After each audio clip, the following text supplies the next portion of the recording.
Bismillahirrahmanirrahim. Assalamualaikum warahmatullahi wabarakatuh. Alhamdulillahilladzi arsala rasulahu bil huda wa dinil haqq liyudhhirahu 'ala dini kullih wa kafa billahi shahidan.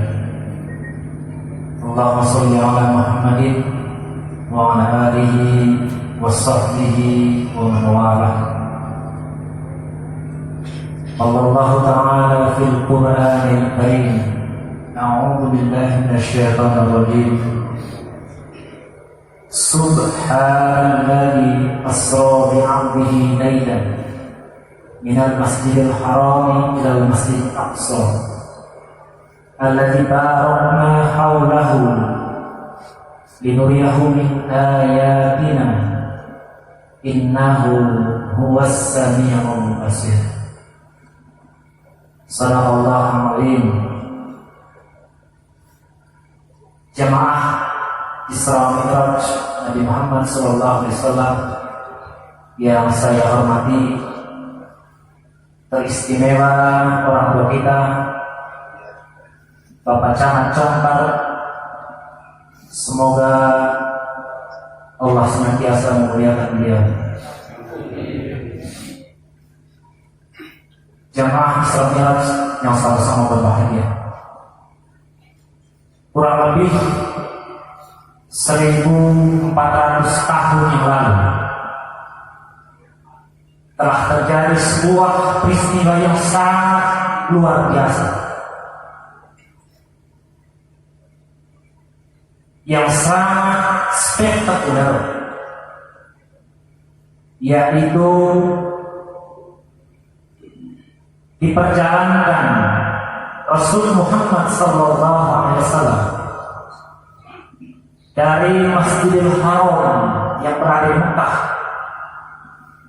menuju Masjidil Aqsa, Baitul Maqdis yang ada di Palestina. Kemudian dilanjutkan naik ke Sidratul Muntaha. Kemudian dilanjutkan ke Baitul Ma'mur di bawah arsy Allah Subhanahu wa taala. Peristiwa ini peristiwa yang sangat luar biasa. Kenapa demikian? Begitu jauhnya perjalanan yang dituju, begitu jauhnya perjalanan yang ditempuh, hanya memakan waktu yang sangat singkat, yang sangat ringkas. Padahal logika kita sebagai manusia, semakin jauh tujuan yang ditempuh, mestinya semakin banyak waktu yang digunakan. Tetapi ini sangat singkat. Laila, ada yang meriwayatkan seperti malam, bukan satu malam penuh.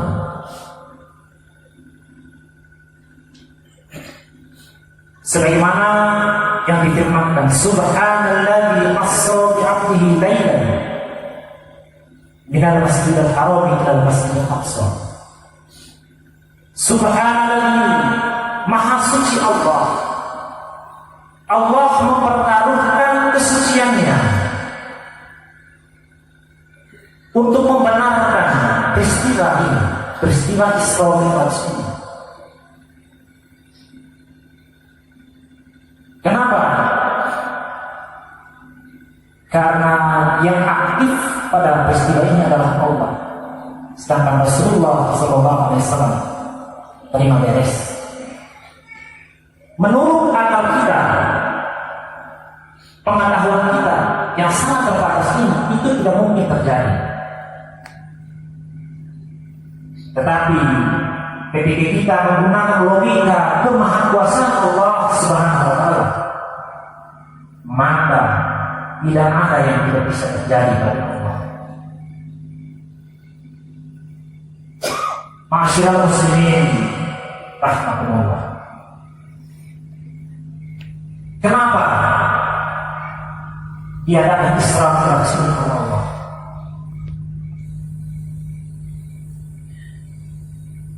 Setelah 11 tahun masa kematian Rasulullah Muhammad SAW,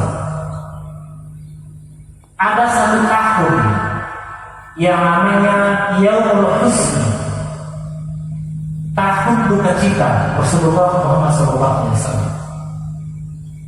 di mana pada tahun itu kedua sahabat Rasulullah SAW yang sangat beliau cintai, yang sangat beliau sayangi, yang senantiasa mendukung kegiatan dakwah beliau, pada waktu yang bersamaan dipanggil oleh Allah Subhanahu wa Ta'ala. Yang pertama dipanggilnya paman Rasulullah SAW, Abdul Muthalib, orang yang senantiasa mendukung perjuangan beliau, orang yang senantiasa membantu menjaga beliau dalam berdakwah. Yang kedua dipanggilnya istri tercinta Rasulullah SAW, Siti Khadijah radhiyallahu anha. Kedua peristiwa ini yang membuat Rasulullah SAW sangat duka cita, sehingga pada tahun itu dinamakan Yaumul Husni, tahun duka cita. Sehingga Rasulullah SAW bersabda, pada siapa yang ditinggal mati oleh istrinya, kemudian dia bersedih dan bersedih atas kematian istrinya, pertanda bahwa istrinya ahlul jannah. Akan tetapi dengan kematian istrinya, suaminya merasa senang, gembira. Belum lama meninggal istrinya, sudah program lagi cari yang kedua. Merdeka atas kematian istrinya, pertanda istrinya ahlul jannah. Masyiral muslimin rahimakumullah. Atas peristiwa inilah Rasulullah SAW dipanggil oleh Allah Subhanahu wa Ta'ala untuk melaksanakan Isra Mi'raj.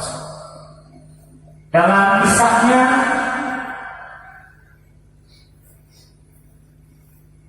Allah Subhanahu wa Ta'ala memerintahkan 4 malaikat, Jibril, malaikat Israfil, Israel, Mikail, dan dikomandoi oleh malaikat Jibril untuk datang menjemput Rasulullah SAW. Wahai Jibril, segera jemput kekasihku Muhammad SAW. Tidak tawar-tawar, Jibril langsung mengiyakan perintah Allah Subhanahu wa Ta'ala.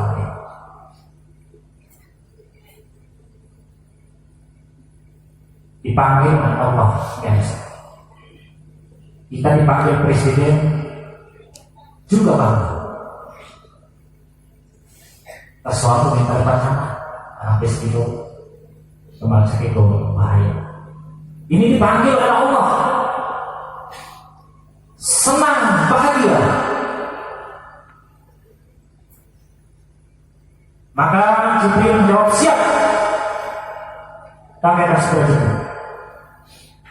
Dan kisahnya Rasulullah Muhammad SAW masih berada yang namanya Al-Hijr, sedang berbaring-baring pada malam hari. Datang Jibril, wahai Muhammad, kami diutus oleh Allah untuk memanggil engkau. Kemudian mereka membawa Nabi Muhammad SAW ke sebuah tempat untuk dimandikan. Dibelah dadanya Rasulullah SAW, dikeluarkan sifat-sifat yang tidak baiknya, diisi dengan keimanan dan ketakwaan. Kemudian mereka berangkat.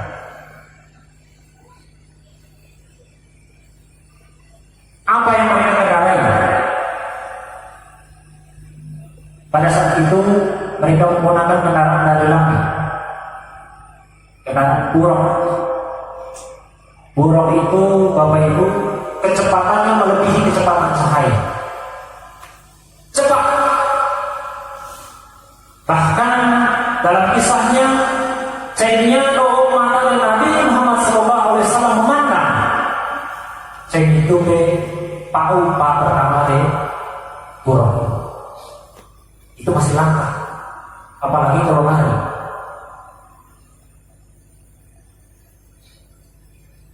Kenapa? Kemudian mereka harus ke Palestina. Kenapa tidak dari Mekah langsung ke Sidratul Muntaha?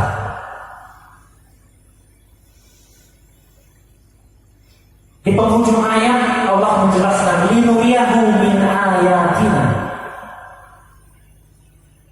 agar kami perlihatkan sebagian dari tanda-tanda kebesaran kami.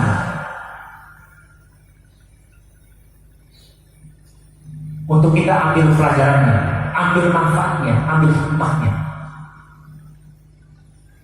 Pelajaran yang mereka dapati di antaranya, ketika mereka start berjalan mengendarai buruk, malaikat Jibril dan Nabi Muhammad SAW bertemu dengan segumpal api yang besar. Mese api itu. Olo-olo laku bisa cece api itu sih. Maka Rasulullah SAW bertanya kepada malaikat Jibril, wahai Jibril, kenapa itu? Kacau api itu tak cece. Olo-olo ini cece-nya. Malaikat Jibril menjelaskan kepada baginda Nabi Muhammad SAW, wahai Muhammad, itu adalah contoh dari umatmu yang senantiasa menghalang-halangi setiap perbuatan kebaikan, yang senantiasa menghalangi orang melakukan amal soleh. Itu adalah syaitan. Maka ketika besok-besok ada program dari PHBI, dari DKI, dari Bapak Camat untuk kebaikan kita bersama, kemudian ada yang menghalang-halangi itu, ada yang melemahkan itu adalah syaitan. Sebagaimana perumpamaan yang diperlihatkan oleh Allah Subhanahu wa Ta'ala, api harum. Maka sekali itu diajarkan oleh malaikat Jibril segera membaca ta'awudz karena deduksi setan. Jamaah sekalian yang saya hormati, tanda-tanda besaran Allah yang kedua adalah Rasulullah SAW bertemu, dipertemukan dengan orang yang senantiasa mencakar-cakar mukanya, kemudian sambil memakan bangkai manusia. Ini perbuatan yang sangat menjijikan.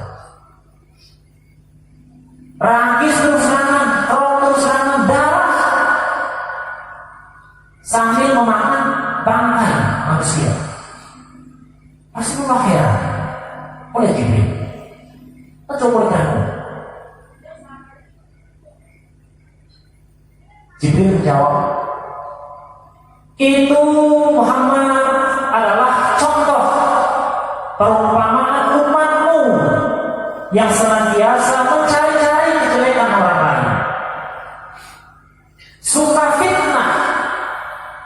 Riba sama dengan mencakar-cakar mukanya sendiri dan memakan bangkai manusia. Maka pelajaran dari ini adalah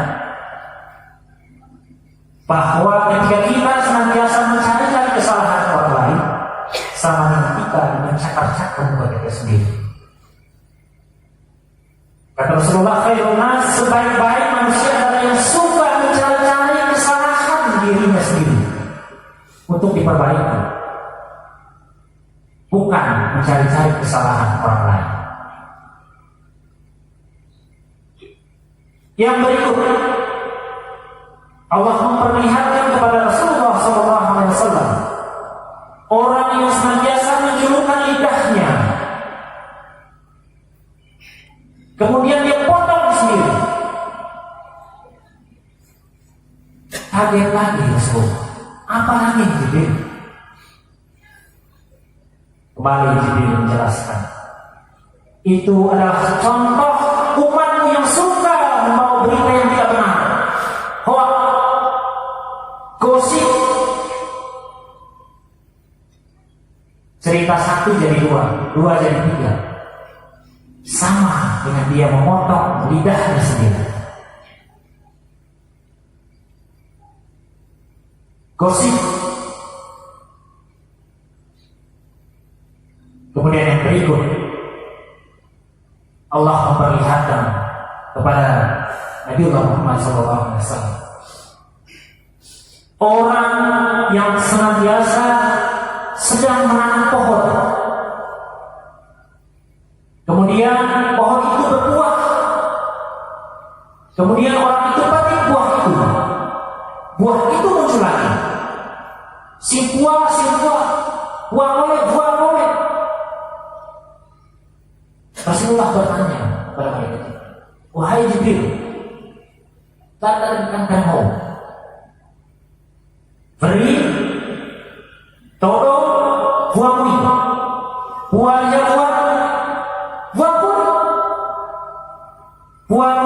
buahmu. Kenapa ini? Malaikat Jibril menjelaskan, itu adalah contoh orang-orang yang senantiasa dermawan, senantiasa rajin bersedekah, membantu orang lain dalam kebaikan. Ketika ada pembangunan masjid, pembangunan apa saja itu yang berkaitan dengan kebaikan, dia tidak ikut andil, karena sesungguhnya harta yang kita miliki itu adalah bermanfaat ketika kita sudah membelanjakannya di jalan Allah Subhanahu wa taala. Ma'asyiral muslimin, jamaah Isra Mi'raj yang sama-sama berbahagia. Itulah sebagian dari tanda-tanda yang Allah perlihatkan kepada baginda Nabi Muhammad SAW ketika mereka melaksanakan Isra dan Mi'raj. Ketika mereka pulang dari Isra Mi'raj, cerita pada seluruh warga Mekah, khususnya para sahabat. Seketika itu ada yang membenarkan peristiwa itu, ada juga yang ingkar dengan peristiwa itu, yang tidak membenarkan peristiwa itu. Yang membenarkan adalah yang pertama, sahabat Rasulullah SAW, Abu Bakar Siddiq. Ketika diceritakan kepada Abu Bakar ini,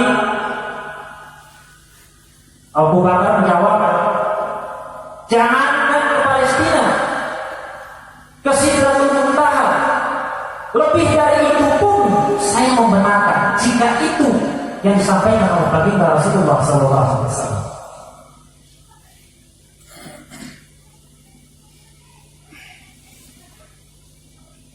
Tetapi tidak sedikit juga yang mengingkari peristiwa itu. Di antaranya Abu Lahab, Abu Jahal, dan yang lainnya. Bahkan mereka murtad dari ajaran Rasulullah SAW. Bahaya Abu Jahal malah tunggu itu cuma tapi nilai orang Palestina nah kita surga hanya seperti yang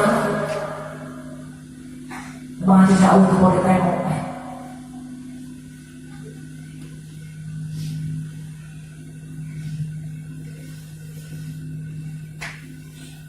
karena apa? Abu Jahal dan kaumnya mereka mengukur dari keilmuan mereka. Karena memang pada saat itu dalam sejarahnya berangkat ke Palestina dari Mekah itu karena pada saat itu menggunakan onta, cabulan pakai onta pada saat itu. Kole CN cabulan TP 2 bulan. Lomba toko pada saat itu dan Nabi kan seperti yang subuh berjalan. Abang mata, abang cipi lagi tunggu.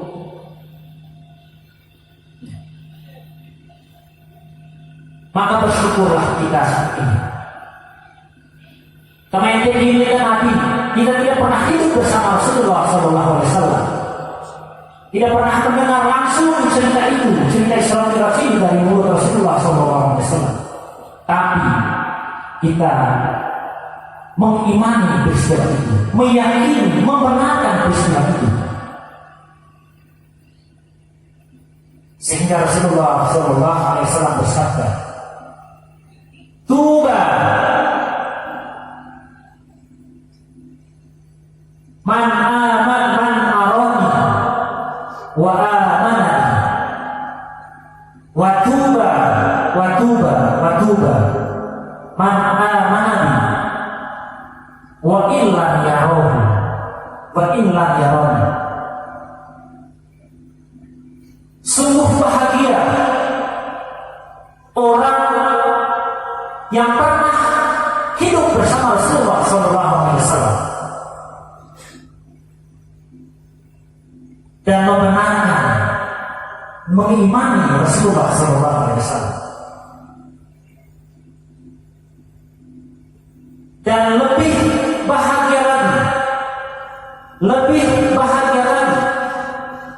orang yang beriman, meyakini kebenaran itu, tetapi tidak hidup bersama Rasulullah SAW, yaitu kita yang ada saat ini.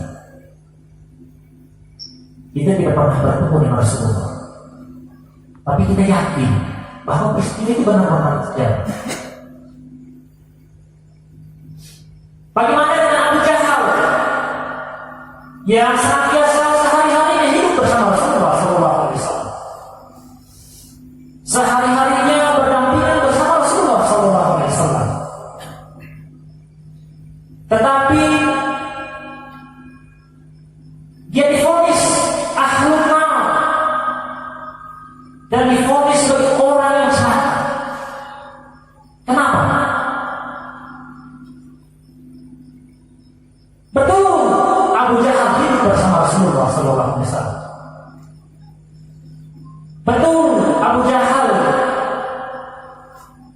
bertemu Muhammad, tapi dia tidak pernah bertemu dengan Nabi Muhammad SAW. Betul, Abu Jahal hidup bersama Muhammad, tetapi Abu Jahal tidak pernah hidup bersama Nabi Muhammad SAW. Sehingga dia dijuluki Abu Jahil, bapaknya orang bodoh. Abu Jahal. Kenapa? Bukan berarti dia bodoh dari pengetahuan. Tidak. Tetapi dia bodoh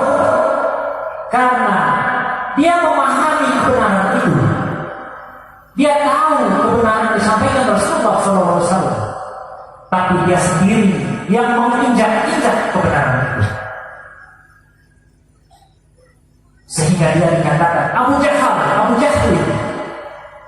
bapaknya orang bodoh. Sehingga kalau ada di antara umat kita di negeri ini, bahkan di masyarakat ini, sudah paham kebenaran itu, tahu kebenaran itu, mengerti dengan kebenaran itu, tapi dengan dia sendiri menginjak-injak kebenaran itu, jangan-jangan dia adalah keturunan Abu Jahal. Kita tidak menginginkan ada kader-kader Abu Jahal di tanah Sultan ini. Ada Abu Jahal baru di tanah Sultan ini yang menginjak-injak kebenaran, padahal dia tahu dan paham kebenaran. Berbahagialah kita tidak pernah bertemu Rasulullah SAW, tapi kita membenarkan apa yang diajarkan, yang disampaikan oleh Rasulullah SAW. Masyaallah muslimin rahmatullah. Yang berikut, hakikat dan tujuan Isra Mi'raj Nabi hanya Allah yang tahu. Tapi ada satu peristiwa penting sebagai oleh Nabi sepulang dari Isra Mi'raj, yaitu menerima perintah sholat. Dalam sejarahnya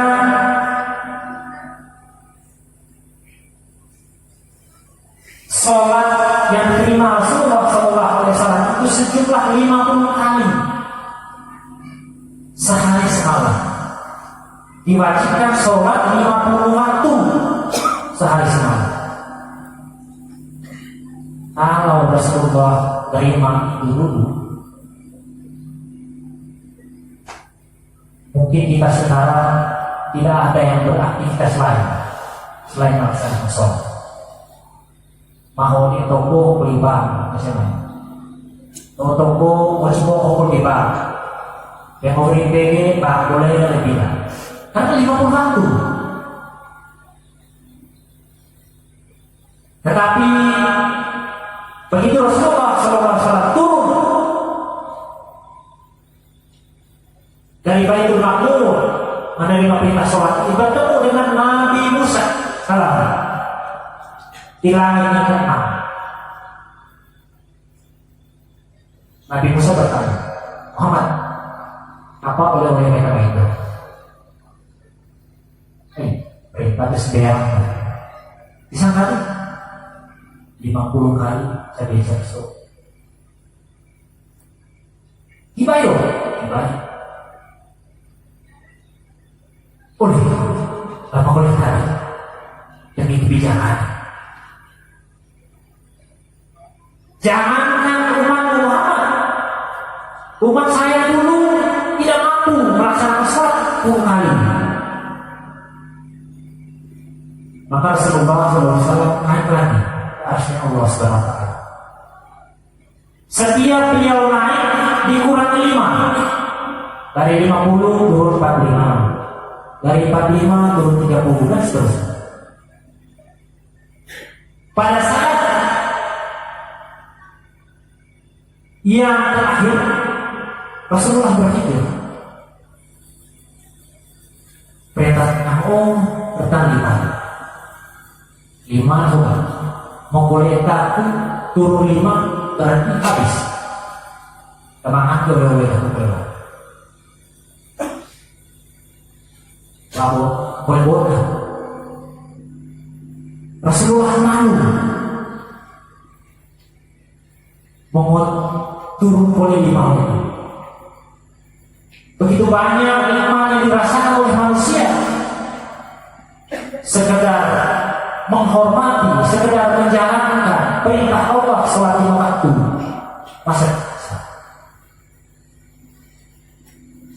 masyarakat muslimin rahimahullah. Oleh Rasulullah SAW sepulang dari Isra Mi'raj adalah kewajiban perintah melaksanakan sholat. Itulah sebabnya ibadah sholat itu adalah ibadah yang berbeda dengan ibadah yang lain, ibadah yang istimewa. Karena sholat langsung diterima oleh baginda Muhammad SAW. Berbeda dengan ibadah yang lain. Kalau puasa diwajibkan melalui firman-Nya, zakat, tetapi sholat langsung, betul langsung diberkahi. Sehingga sholat ini amalan yang pertama kali hisab di yaumil akhir nanti. Itu tadi Allah periksa. Awal ma yuhasabu bil 'abdul muslim fil yaumil akhir as-shalah. Yang pertama kali dihisab setiap anak Adam nanti di yaumil akhir adalah sholatnya. Baik sholatnya, baik semuanya. Kalau sholatnya tidak baik, maka semuanya akan tidak baik. Masyaallah muslimin rahimahumullah. Sabda Rasulullah SAW dalam hadisnya, innama mathalus sholati fid din kamathali ra'si fil jasad. Kedudukan sholat dalam agama itu seperti kedudukan kepala dalam badan, dalam jasad. Manusia tidak punya tangan masih bisa hidup. Manusia tidak punya kaki masih bisa hidup. Manusia tidak punya telinga, tidak punya mata, insya Allah masih bisa hidup. Tetapi kalau manusia tidak punya kepala yang kepala,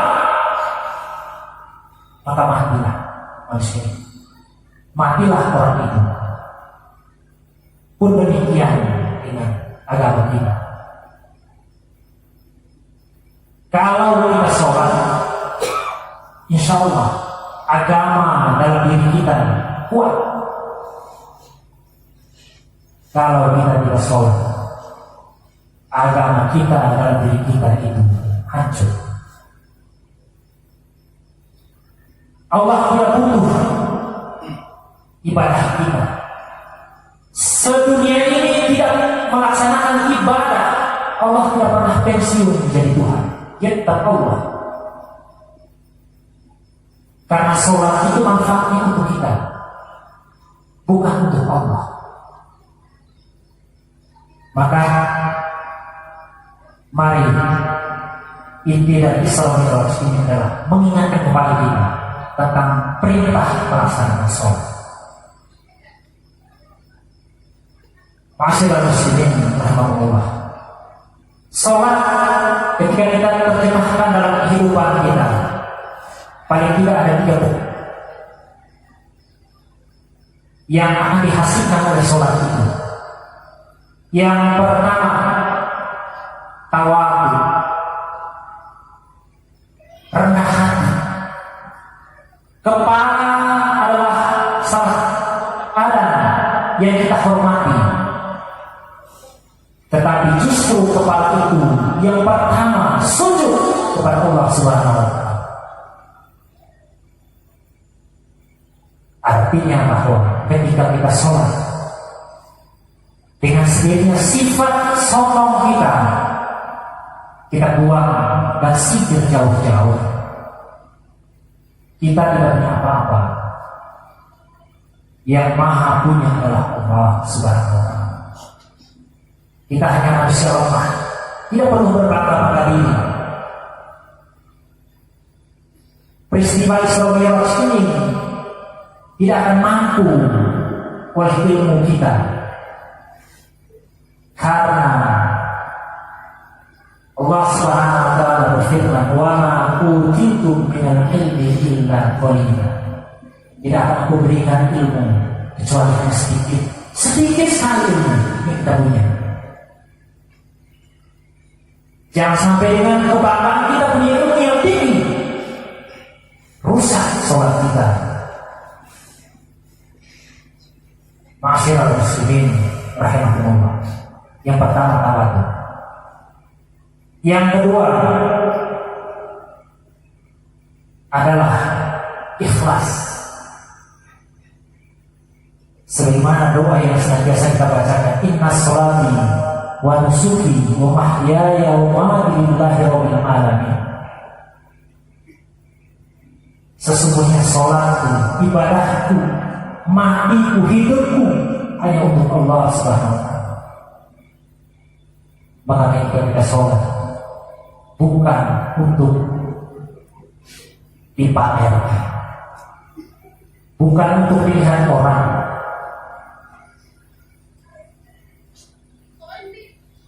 perkara orang melihat kita bukan urusan. Allah yang melihat kita sholat. Tidak ada guna kita pamer kepada orang lain. Sholat kita hanya untuk Allah. Program pacaman sangat-sangat kita dukung. Hargai hari ibadah, hargai hari ibadah. Sholat. Keikhlasan kita akan terukur bahwa kita bukan sholat karena diperintah oleh pasangan, bukan.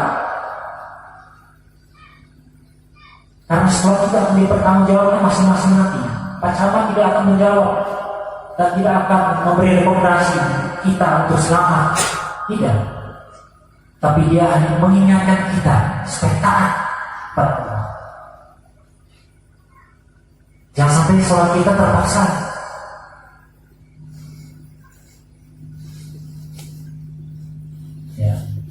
Pak Camat 5 tahun, 6 tahun lagi pensiun. Apakah 5 tahun, 6 tahun lagi kita pensiun dari sholat? Kan tidak. Itulah ikhlas. Yang ketiga adalah dengan sholat akan menenteramkan hati kita. Kita punya ambisi, punya emosi. Ketika orang lain bahagia, pasti kita pun mau bahagia. Maka untuk menetralisir ambisi kita, emosi kita, sholat. Dengan sholat akan menenteramkan jiwa kita, menenteramkan keluarga kita. Keluarga yang di dalamnya ada ahli sholat, maka akan menjadi keluarga yang seperti yang kita idam-idamkan, sakinah mawaddah warahmah. Suaminya takbir, istrinya takbir. Suaminya sujud, istrinya sujud, anaknya sujud. Selesai sholat, istri bersalaman dengan suami. Masya Allah. Kalau ini terjadi di setiap rumah, tidak ada kata lain. Kita juluki keluarga itu adalah keluarga sakinah mawaddah warahmah. Ma'asyiral muslimin rahimakumullah. Itu yang gambaran peristiwa Isra Mi'raj yang kita rayakan pada malam hari ini.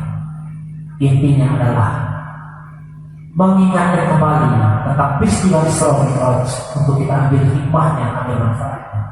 Dan yang berikutnya mengingatkan kembali akan pentingnya ibadah sholat, sehingga kita senantiasa taat dan patuh perintah Allah SWT.